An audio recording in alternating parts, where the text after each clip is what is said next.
اعوذ باللہ من الشیطان الرجیم بسم اللہ الرحمن الرحیم یا ایہا الذین آمنوا لا تقدموا بین یدی اللہ ورسولہ واتقوا اللہ ان اللہ سمیع علیم یا ایہا الذین آمنوا لا ترفعوا اصواتکم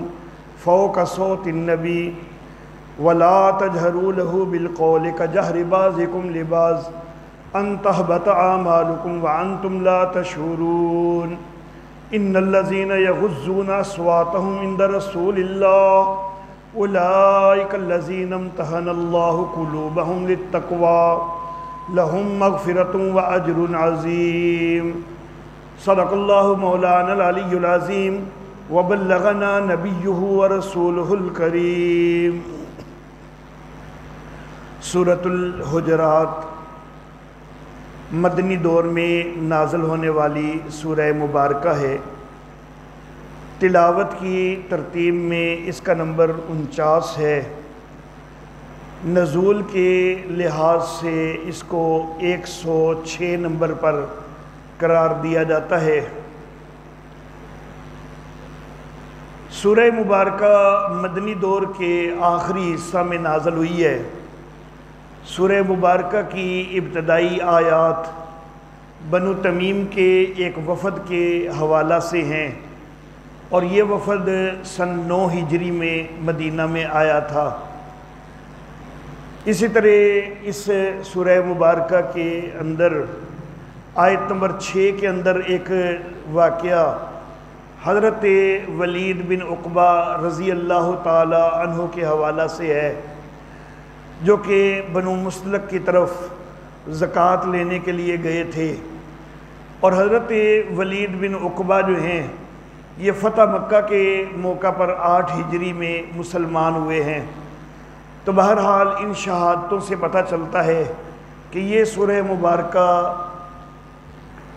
نبوت ہجرت کے 8ویں 9ویں سال کے بعد جا کے نازل ہوئی ہے۔ سورۃ الحجرات کا گزشتہ سورت کے ساتھ ربط، یا یوں کہہ لیں کہ گزشتہ سورتوں کے ساتھ ربط، سورہ محمد کے اندر قتال کا مسئلہ آیا تھا، پھر سورۃ الفتح کے اندر فتح کا تذکرہ ہوا۔ اب جب فتح حاصل ہو جائے تو پھر اپنے وطن کے اندر کچھ قوانین کا نفاذ بھی ہوا کرتا ہے۔ تو اب اس سورہ مبارکہ کے اندر کچھ ایسے قوانین ذکر کیے جا رہے ہیں کہ جن قوانین کے اوپر عمل پیرا ہونے سے ملکی نظام جو ہے وہ بہتر ہوتا ہے، اور امن کے ساتھ جو ہے وہ نظام چلتا ہے۔ تو یہ گزشتہ صورتوں کے ساتھ اس کا ربط ہو گیا۔ سورت کا خلاصہ یہ ہے کہ 7 قوانین بیان کیے گئے ہیں کہ جن سے ملکی امن قائم ہو۔ ایک اعراب کا شکوہ ہے اور اس کا جواب ہے، اور سورت کے آخر میں توحید کا بیان ہے۔ یا ایھا الذین آمنوا پہلا قانون، اے ایمان والو پیش قدمی نہ کرو اللہ اور اس کے رسول کے آگے نہ بڑھو اللہ اور اس کے رسول سے، اور اللہ سے ڈرو، بے شک اللہ سننے والا جاننے والا ہے۔ سن 9 ہجری کے اندر حضرت اقرا بن حابس رضی اللہ تعالی عنہ کی قیادت میں بنو تمیم کا وفد آیا تھا۔ جس وقت آئے تھے کفر کی حالت میں آئے تھے، یہاں پر آ کر اسلام قبول کیا۔ جس وقت واپس جانے لگے تو معاملہ یہ چلا کہ وفد کا امیر کون ہوگا۔ حضرت ابوبکر صدیق رضی اللہ تعالی عنہ نے محسوس کیا کہ حضرت قعقاع بن معبد رضی اللہ تعالی عنہ وہ بڑے صلاحیت والے انسان ہیں، تو ان کو امیر لشکر جو ہے وہ وفد بنایا جانا چاہیے، مسلمان امیر وفد وہ بنے۔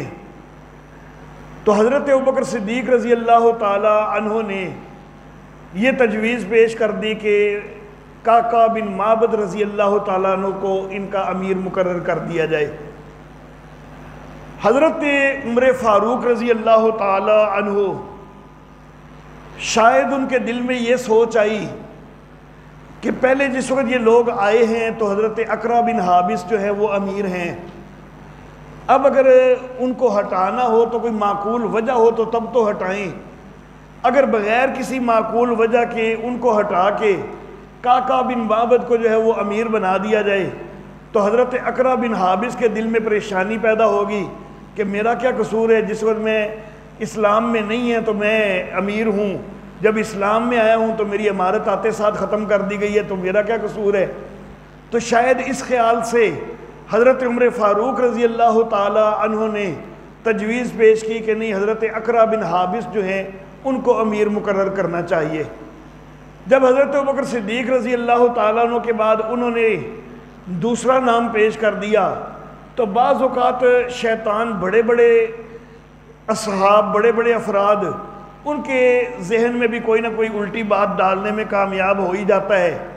تو شیطان یہاں پر اپنا وار چلانے میں کامیاب ہو گیا۔ حضرت ابوبکر صدیق رضی اللہ تعالیٰ عنہ کے دل میں یہ بات آ گئی کہ میں نے ایک نام لیا تھا تو عمر فاروق نے بس میری مخالفت کی وجہ سے کہ میری رائے اس کو پسند نہیں آئی تو بس اس وجہ سے نام لے دیا ہے، حالانکہ حضرت ابوبکر صدیق رضی اللہ تعالیٰ عنہ نے جو نام لیا تھا حضرت قعقاع بن معبد کا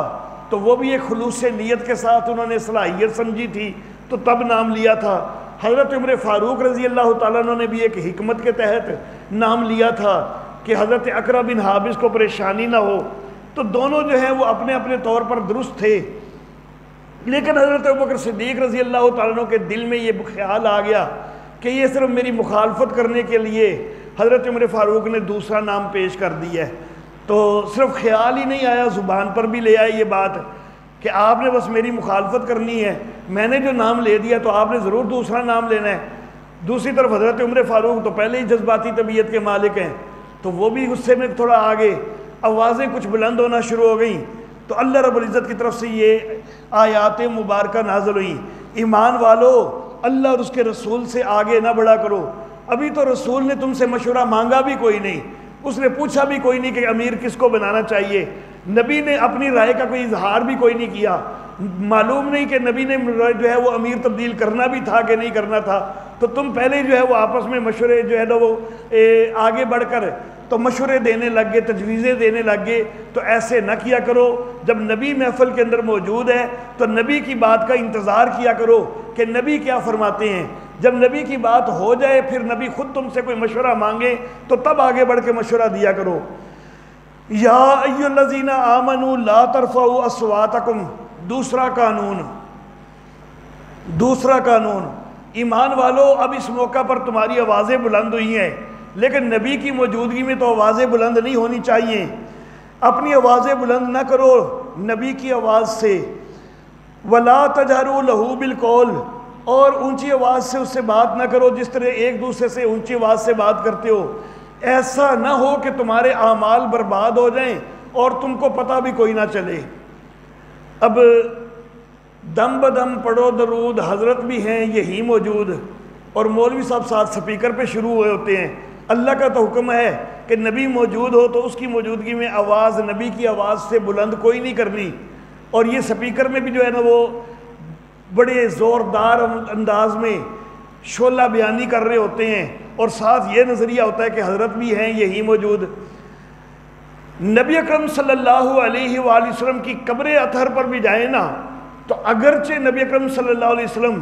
درود سنتے نہیں، ہاں اللہ چاہے تو سنا دے، لیکن مستقل صلاحیت اللہ نے کوئی نہیں رکھ دی سننے میں، لیکن وہاں پر بھی درود پڑھنا پھر بھی آہستہ آواز سے ہے۔ نبی قسم کی قبر مبارک پر بھی یہ ادب ہے کہ وہاں پر بھی درود شریف اونچی آواز سے نہ پڑھا جائے، آہستہ آواز سے پڑھا جائے۔ تو اگر نبی ہر جگہ موجود ہوں تو پھر تو ہر جگہ آواز پست ہی رکھنی چاہیے۔ فقہا نے یہ مسئلہ بھی لکھا کہ العلماء ورثۃ الانبیاء، علماء ورثاء ہیں انبیاء کے، تو علماء کی محفل میں، اساتذہ کی محفل میں بھی بلند آواز نہیں ہونی چاہیے، ایک دوسرے سے بلند آواز سے بات نہیں کرنی چاہیے۔ تو بہرحال ایمان والو اپنی آوازیں بلند نہ کرو نبی کی آواز سے، ایک دوسرے کو اونچی آواز سے جس طرح بلاتے ہو اس طرح نبی کو نہ بلاؤ، ایسا نہ ہو کہ تمہارے عمل برباد ہو جائیں اور تم کو پتہ بھی کوئی نہ چلے۔ جس وقت یہ بات نازل ہوئی نا کہ تمہارے عمل برباد ہو جائیں اور تمہیں پتہ تک بھی کوئی نہ ہو، تو صحابہ کرام بڑے پریشان ہو گئے۔ حضرت ابوبکر صدیق رضی اللہ تعالی عنہ اس کے بعد جب بھی نبی اکرم صلی اللہ علیہ وسلم سے کوئی گفتگو کی ہے نا تو اتنی پست آواز سے گفتگو کی ہے کہ جیسے کوئی راز کی بات بتانے والا تو وہ پست آواز سے راز کی بات بتا رہا ہوتا ہے۔ تو حضرت ابوبکر صدیق کا معمولی بات میں ساری زندگی یہ رہا کہ جب بھی بات کرتے تو اسی انداز میں بات کرتے۔ حضرت عمر فاروق رضی اللہ تعالی عنہ کئی دفعہ نبی اکرم صلی اللہ علیہ وسلم کو ان سے دوبارہ پوچھنا پڑتا کہ عمر اتنا آہستہ بول رہے ہو، ذرا مجھے سمجھ ہی نہیں آئی ہے، دوبارہ بولو کہ تم نے کیا کہا ہے، اتنی آہستہ آواز کر دی۔ حضرت ثابت بن قیس بن شماس رضی اللہ تعالی عنہ ان کی آواز فطری طور پر تھوڑی بلند تھی، تو یہ بڑے پریشان ہو گئے کہ میری تو آواز بڑی بلند ہے، میں پست کر کے بولنا چاہوں بھی تو پھر بھی آواز اونچی ساری نکلتی ہے، تو میرے تو پھر عمل برباد ہو گئے، میں تو جہنم رسید ہو جاؤں گا۔ تو حضرت قیس بن شماس رضی اللہ حضرت ثابت بن قیس بن شماس رضی اللہ تعالی عنہ انہوں نے اپنے آپ کو گھر کے اندر بند کر لیا کہ میں گھر سے نکلوں گا ہی نہیں، میں گھر سے اگر کہیں نکلوں، مسجد میں نہ بھی جاؤں، کہیں بازار میں بھی مجھے معلوم نہ ہو کہ نبی صلی بھی قریب موجود ہیں، میں وہاں بول رہا ہوں اور میری آواز بلند ہو جائے، میرے عمل برباد ہو جائے، مجھے پتہ بھی کوئی نہ چلے، میں جہنم کا ایندھن بن جاؤں۔ تو انہوں نے اپنے آپ کو گھر میں بند کر لیا کہ میں گھر سے بھی نہیں نکلوں گا، بازار تک بھی نہیں جاؤں گا، کسی کام کے لیے بھی نہیں جاؤں گا۔ نبی اکرم صلی اللہ علیہ وسلم نے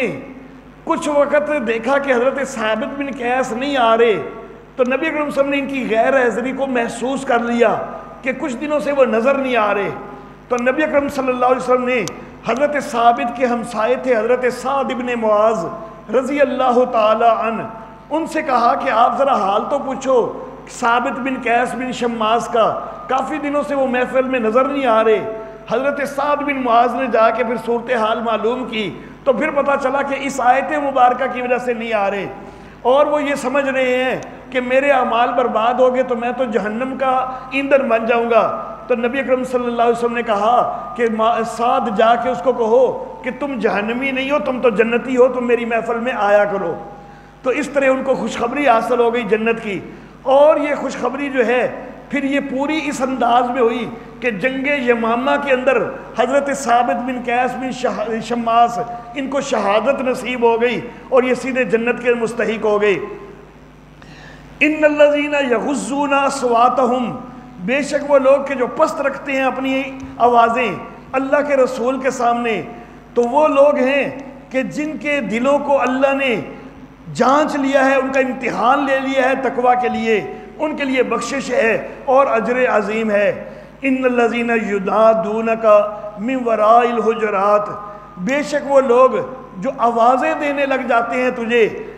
کمروں کے باہر میں سے، اکثرہم لا یعقلون، اکثر ان کے جانتے کوئی نہیں۔ حضرت اقرا بن حابس رضی اللہ تعالی عنہ جس وقت یہ وفد کے ساتھ آئے تھے، نبی اکرم صلی اللہ علیہ وآلہ وسلم اپنے گھر میں تشریف فرما تھے، تو یہ اس وقت ابھی اسلام بھی انہوں نے قبول کوئی نہیں کیا تھا، تو اپنا وہی جو دستور تھا اپنا دیہاتی طرز کا، کہ دیہاتوں میں ان کے اندر یہی دستور چلا رہا تھا کہ کسی کے گھر میں جانا تو باہر سے کھڑے ہو کے اونچی اونچی آوازیں دینی، تو انہوں نے اسی طرح آوازیں دینی شروع کر دی۔ شاید صرف حضرت اقرا نے آوازیں دی یا کچھ اور بھی وفد کے لوگوں نے آوازیں دی کہ یا محمد اخرج علینا، اے محمد ہمارے اوپر نکلیے، ہمارے پاس آئیے، ہماری بات سنیے، تو اس طرح کی آوازیں انہوں نے دینا شروع کر دیں۔ تو اللہ رب العزت نے پھر یہ ادب سکھلایا کہ نہیں، یہ آوازیں نبی کو دینی باہر سے یہ مناسب نہیں ہوتی، یہ تو جاہلوں کی بات ہے، یہ عقل والوں کی بات نہیں ہے۔ اب یہاں پر سوال پیدا ہوتا ہے کہ حضرت اقرا بن حابس رضی اللہ تعالیٰ عنہ وہ نبی کے صحابی بننے والے ہیں، اور اللہ کہہ رہے ہیں کہ اکثرہم لا یعقلون، اللہ نے لفظ بڑے شدید استعمال کر دی ہیں کہ وہ اکثر جو ہے وہ عقل نہیں رکھتے، جانتے نہیں ہیں۔ تو اب معاملہ یہ ہے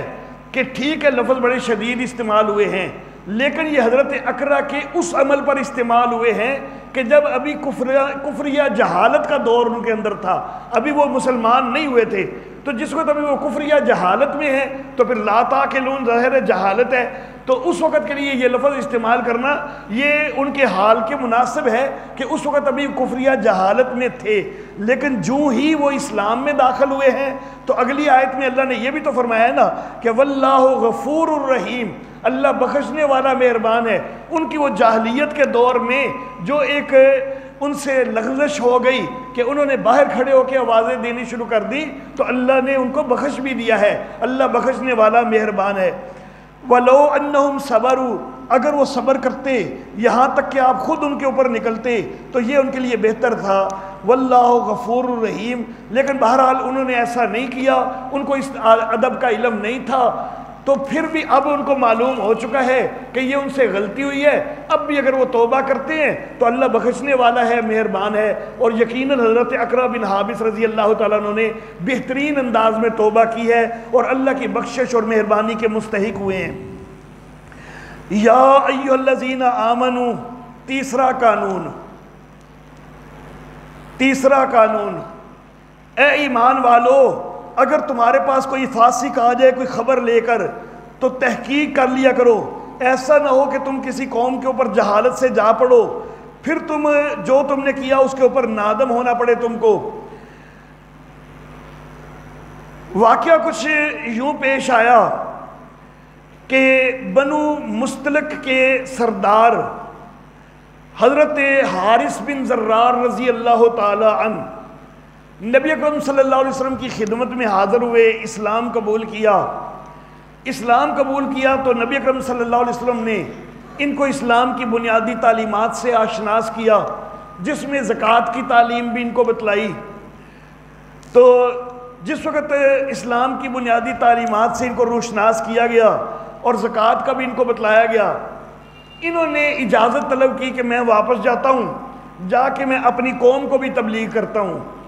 نبی اکرم نے اجازت دے دی۔ انہوں نے کہا کہ مجھے توقع ہے کہ میری قوم میری بات کو ٹالے گی نہیں، میری کوئی قوم جلدی ایمان لے آئے گی، تو آپ نے مجھے زکوٰۃ کی بھی تعلیم دی ہے، تو دن متعین کر لیجئے، تو اس دن جو ہے آپ بندہ بھیج دیجئے گا، اس وقت تک میں قوم کو تبلیغ کر کے انشاءاللہ ان کو اسلام میں لے آؤں گا اور ان سے زکوٰۃ بھی جو ہے وہ جمع کر رکھوں گا، تو آپ اپنا بندہ جو ہے وہ بھیج دیجئے گا۔ تاریخ متعین ہو گئی، دن متعین ہو گیا، یہ چلے گئے، انہوں نے جا کے اسلام کی دعوت دی۔ قوم کے سردار تھے، سردار کی دعوت پہ ساری قوم نے جلدی سے ایمان قبول کر لیا۔ جس وقت وہ مقررہ تاریخ آ گئی، نبی اکرم صلی اللہ علیہ وسلم نے حضرت ولید بن عقبہ بن ابو معیط رضی اللہ تعالیٰ عنہ کو بھیجا کہ جاؤ جا کے وہاں سے زکوٰۃ وصول کرو۔ یہ حضرت ولید بن عقبہ یہ وہاں پر زکوٰۃ وصول کرنے کے لیے جب گئے ہیں،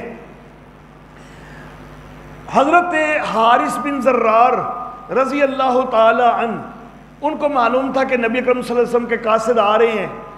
تو وہ اپنے کچھ ساتھیوں کو لے کے استقبال کے لیے نکلے کہ نبی کا قاصد ہے، نبی اکرم صلی اللہ علیہ وسلم کا قاصد ہے تو اس کا اعزاز ہونا چاہیے، تو وہ استقبال کے لیے باہر نکلے۔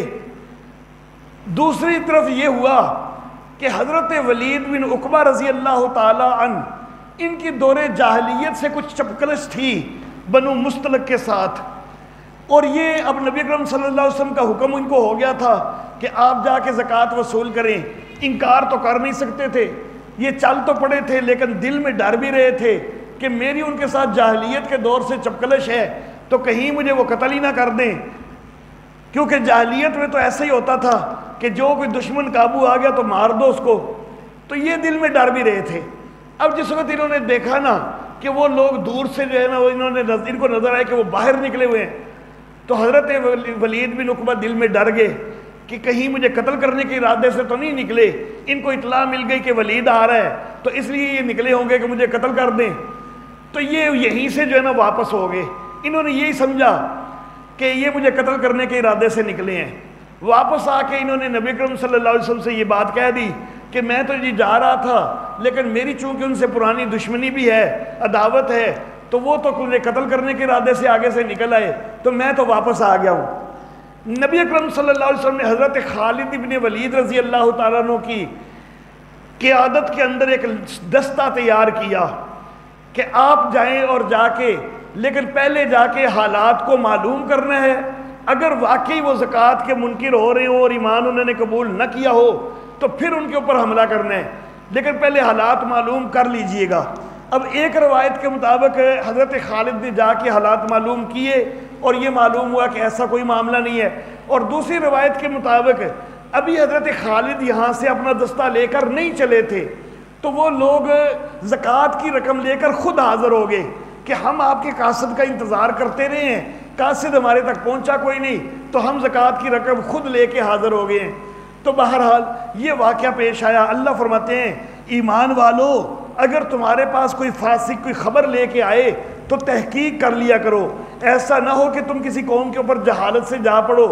پھر جو کچھ تم نے کیا تمہیں اس کے اوپر ندامت اٹھانی پڑے. اب یہاں پر اللہ کے نبی کے صحابی ہیں ولید بن عقبہ بن ابو معیط، جن کے متعلق اللہ رب العزت کی طرف سے لفظ جو ہے وہ بڑا شدید استعمال ہو گیا کہ ان جاءکم فاسق، اگر تمہارے پاس کوئی فاسق آ جائے، تو اتنا شدید لفظ استعمال ہو گیا. تو اس کی پھر مختلف تعبیرات جو ہیں وہ کی جاتی ہیں. ایک تعبیر یہ کہ اگرچہ آیت کے نزول کا سبب تو تھے حضرت ولید بن عقبہ، لیکن آیت کے اندر جو حکم نازل ہوا ہے نا تو اس میں ان کا تذکرہ نہیں کیا گیا، بلکہ حکم ایک عام حکم دے دیا گیا ہے. نزول کا سبب یہ بنے ہیں لیکن حکم ایک عام حکم دے دیا گیا ہے کہ اگر کوئی فاسق بندہ تمہارے پاس کوئی اطلاع لے کے آئے تو اس کی پہلے تحقیق کر لیا کرو. تو اس فاسق سے جو ہے وہ حضرت ولید مراد نہیں ہے. تو یہ ویسے ایک عام حکم دے دیا گیا. ایک تعبیر یہ ہے.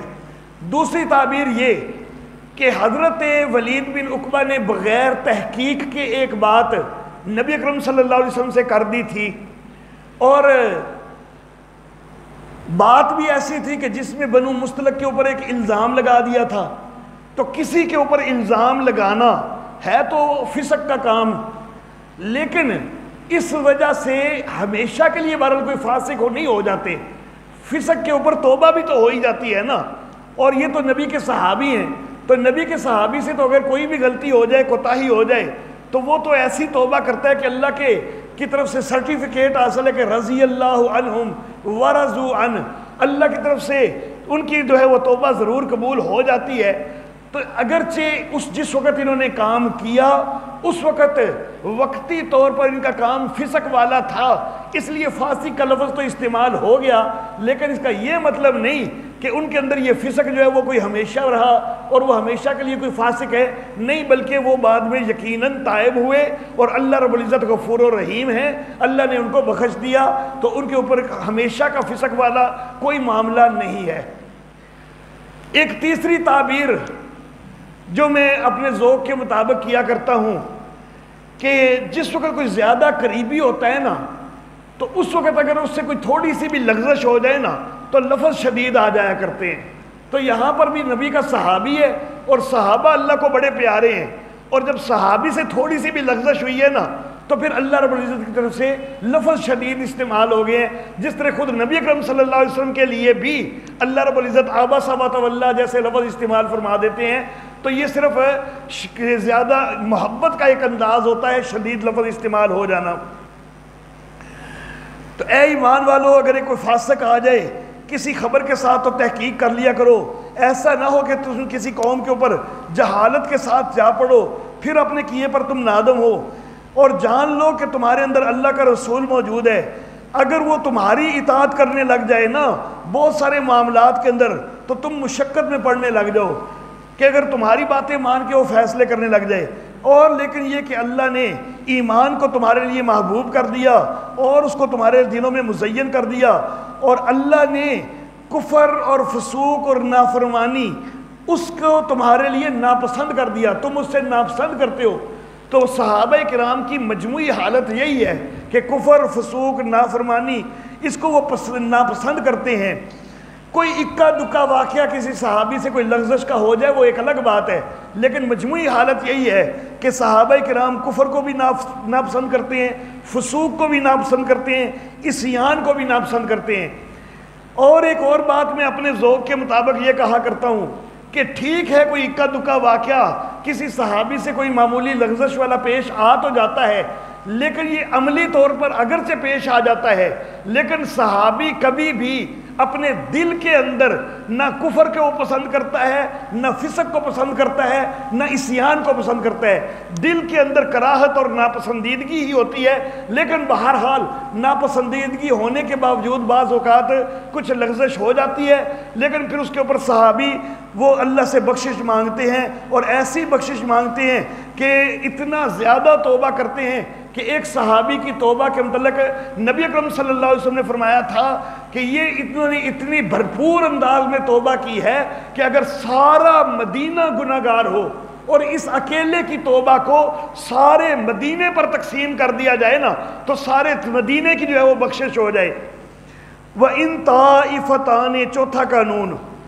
اور اگر دو گروہ مومنوں میں سے آپس میں جھگڑ پڑیں تو ان کے درمیان صلح کروا دیا کرو۔ پھر اگر کوئی ایک زیادتی کرے دوسرے پر تو لڑو اس سے کہ جو زیادتی کر رہا ہے، یہاں تک کہ وہ پلٹ آئے اللہ کے حکم سے۔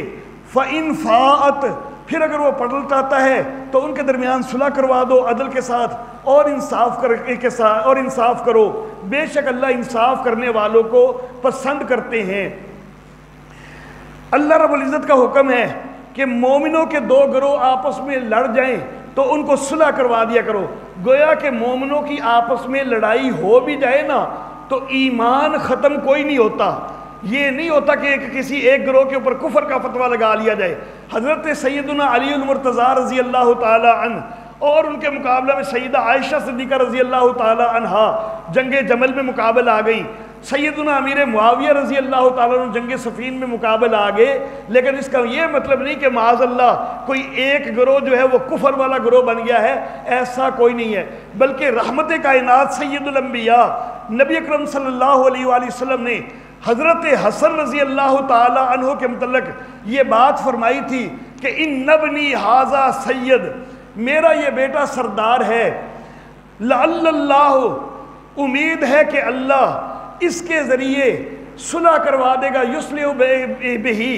بین فئتین عظیمتین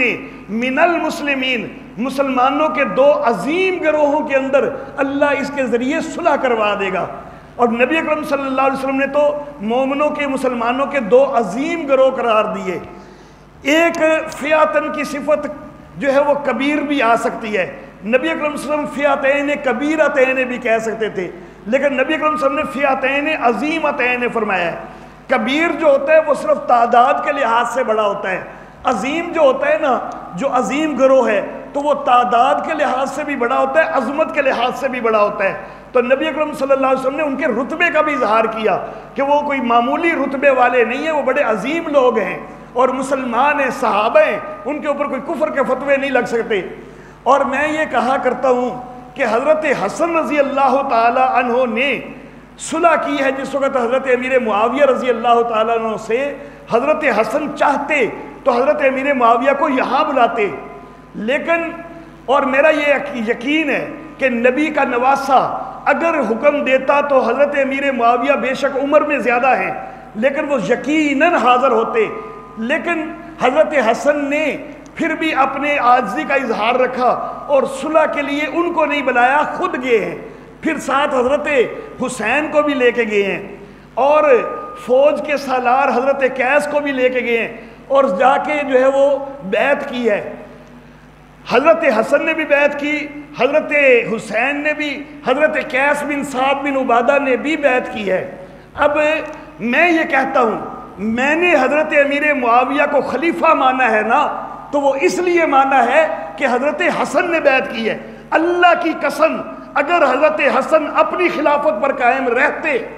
تو میں حضرت امیر معاویہ کو کبھی خلیفہ نہ مانتا، میں نے تو خلیفہ مانا ہی اس لیے ہے کہ نبی کے نواسوں نے ان کی بیعت کر لی ہے، کیونکہ جب حضرت حسن خود خلیفہ ہیں اس دوران کسی اور کی خلافت قبول نہیں ہو سکتی، انہوں نے خلافت چھوڑی ہے اور حضرت امیر معاویہ کے سپرد کی ہے، تب وہ خلیفہ برحق بنے ہیں۔ اگر اور جب تک حضرت حسن نے خلافت ان کے سپرد نہیں کی، حضرت امیر معاویہ نے کبھی یہ جرت بھی نہیں کی کہ حضرت امیر معاویہ نے کوئی خلافت کا دعویٰ کیا ہو، تو اور نہ ہی انہوں نے کرنا تھا۔ اگر حضرت حسن نے خلافت ان کے سپرد نہ کی ہوتی، اختلاف اپنی جگہ،